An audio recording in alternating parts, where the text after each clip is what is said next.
Yo, salut Minasan, ici l'oignon blanc présent pour vous brûler les yeux. Cette semaine, on va parler de Daygreman. Oui, c'est de ce petit Barbie dont je vous parle. I'm a Barbie girl in the Barbie world. Life in plastic, it's fantastic.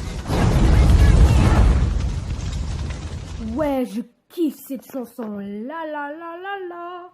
La la la la la la la. Ouais, bon, là ça va trop loin.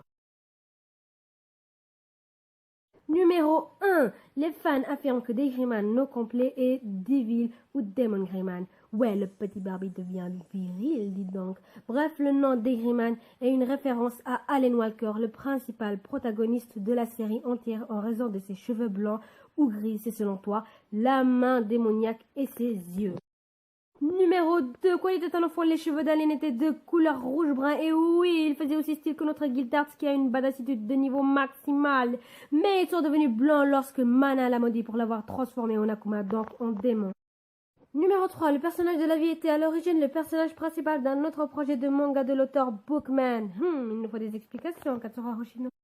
Numéro 4. Pour le physique du personnage d'Arister Crowry, l'auteur s'est inspiré de l'acteur et chanteur japonais Yusuke Santamaria, du japonais avec du portugais. Son nom fait référence à l'écrivain et occultiste britannique Aleister Crowley. Allez, j'ai une surprise pour vous. You touch my tra-la-la. My ding-ding-dong.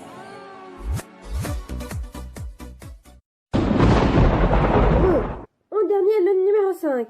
Le nom du Golem Team Copy est emprunté à une marque de bijoux en argent appréciée par Katsura Hoshino. Y a-t-il des explications, Katsura Hoshino? Et la vidéo ne se termine pas là. C'était quoi? Instant, hein, tu veux pas me faire finir ma vidéo? Bah alors tu vas voir ce que tu vas voir. Je vais te faire battre avec Allen Beach. Là tu vas mourir, c'est sûr.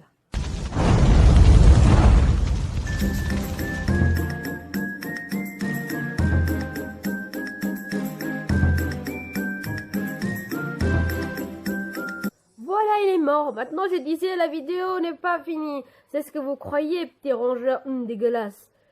Et il y a une présentation de Kyukai no Kanata maintenant.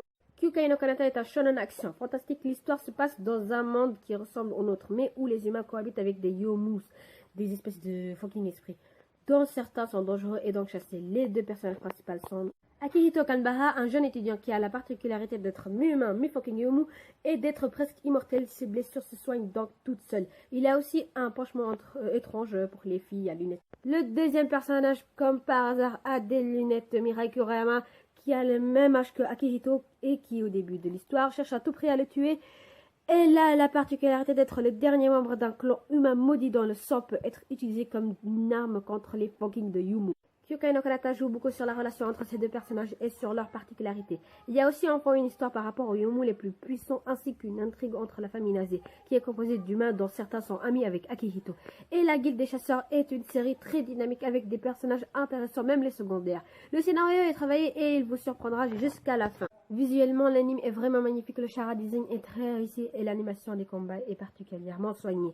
Dans son genre, on peut dire que Kyukai no Kanata est vraiment un excellent anime, je vous le conseille vivement.